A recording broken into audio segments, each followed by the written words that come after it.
இன்றைய காலகட்டத்தில் பாடசாலை போகும் மாணவர்கள் முதல் அலுவலகத்தில் வேலை பார்க்கும் பெரியவர்கள் வரை பலரும் சந்திக்கும் ஒரே பொதுவான பிரச்சனை தொப்பை, பெலிஃபேட்.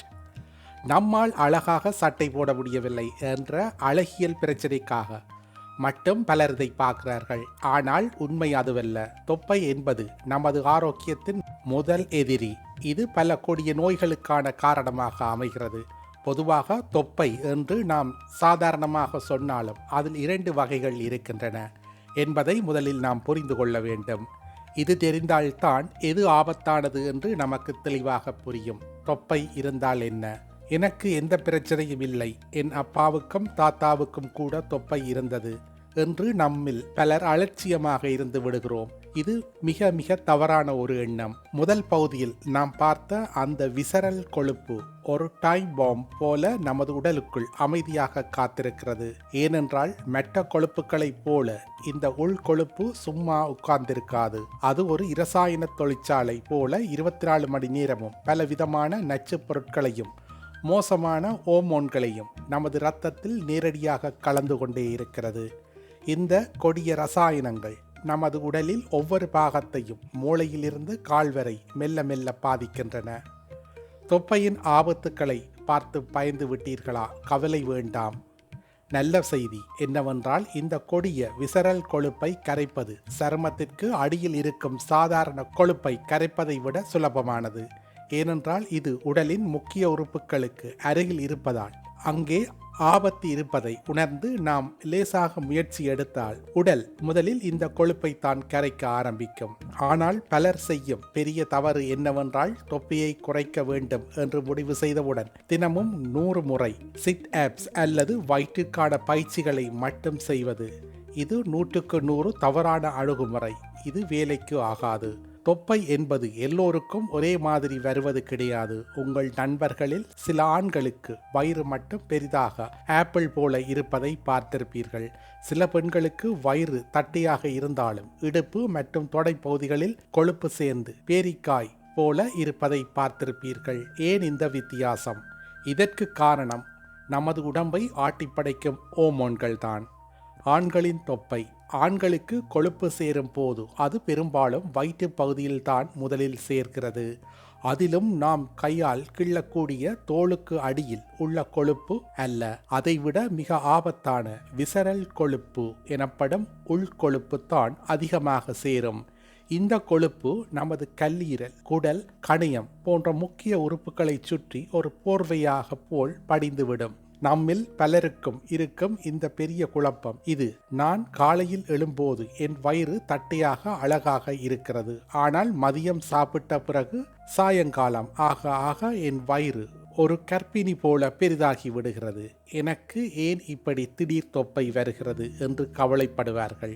நீங்கள் கவலைப்பட தேவையில்லை. ஏனென்றால் இது தொப்பையே அல்ல, உப்புசம் என அழைக்கப்படுகிறது. தொப்பைக்கும் உப்புசத்திற்கும் உள்ள வித்தியாசத்தை நாம் தெளிவாக தெரிந்து கொள்ள வேண்டும். தொப்பை, பெலிஃபேட் என்பது முதல் பகுதியில் நாம் பார்த்தது போல உங்கள் வயிற்று பகுதியில் சேமிக்கப்பட்ட கொழுப்பு திசு. இது ஒரு நிரந்தரமான விடயம். நீங்கள் காலையில் எழுந்தாலும் சரி, மாலையில் பார்த்தாலும் சரி, அந்த தொப்பை அதே அளவில் தான் இருக்கும். தொப்பையை குறைக்க நார்ச்சத்து நிறைந்த உணவுகளை, முழு தானியங்கள், காய்கறி வகைகள், பழங்கள் சாப்பிடுவது, பதனிடப்படுத்தப்பட்ட உணவுகளை தவிர்ப்பது, போதுமான தண்ணீர் குடிப்பது, தொடர்ந்து உடற்பயிற்சி செய்வது மற்றும் சீரான தூக்கம் பெறுவது அவசியம். கார்போஹைட்ரேட்டுகளை குறைத்து புரதத்தையும் ஆரோக்கியமான கொழுப்புகளையும் சேர்த்து பசியை கட்டுப்படுத்தி எடை இழப்பை தூண்டும் உணவு முறை மாற்றங்கள். நார்ச்சத்து, முழு தானியங்கள், பருப்பு வகைகள், பழங்கள் மற்றும் காய்கறிகளை அதிகப்படுத்துங்கள். இது நீண்ட நேரம் பசி இல்லாமல் இருக்க உதவும். புரதம், ஆரோக்கியமான கொழுப்புகள். புரதம் மற்றும் ஆரோக்கியமான கொழுப்புகள் நிறைந்த உணவுகளை சாப்பிடுங்கள். இவை பசியை கட்டுப்படுத்தும்.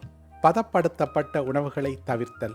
சர்க்கரை, மைதா மற்றும் பதனிடப்பட்ட உணவுகளை குறைக்கவும். சீரக தண்ணீர், பெருஞ்சீரக தண்ணீர்.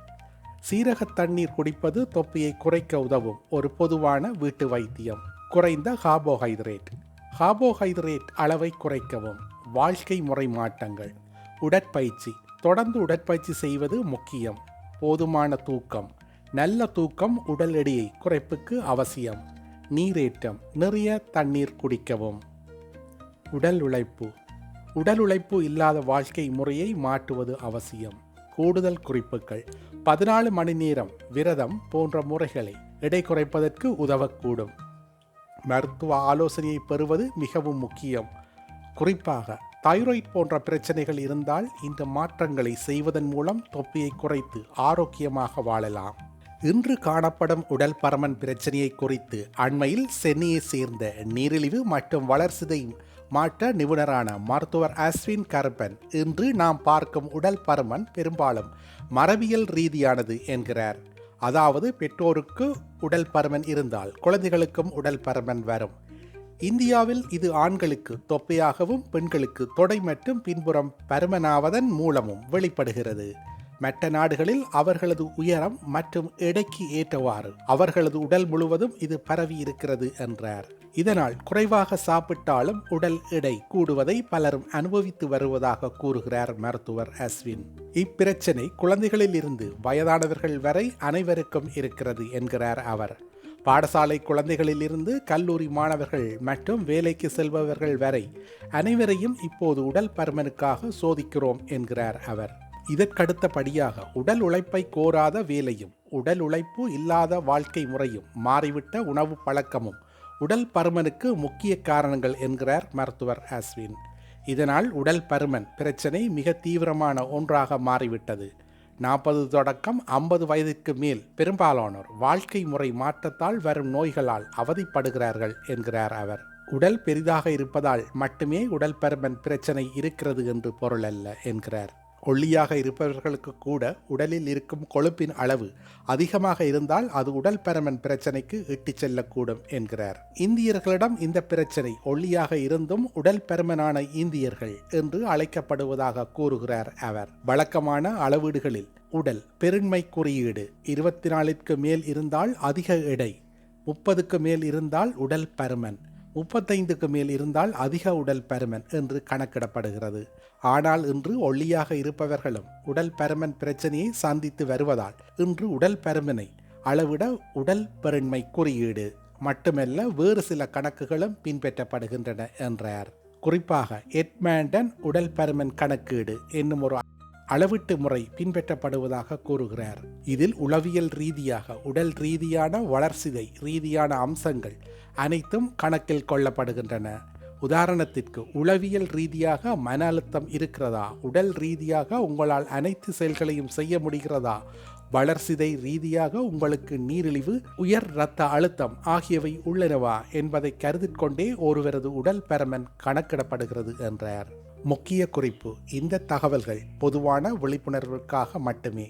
மருத்துவ ஆலோசனைக்கு சரியான தகுந்த மருத்துவரை அணுகவும். செய்திகளை உடனுக்குடன் தெரிந்து கொள்ள உடனே சப்ஸ்கிரைப் செய்து பெல் பட்டனை கிளிக் பண்ணவும்.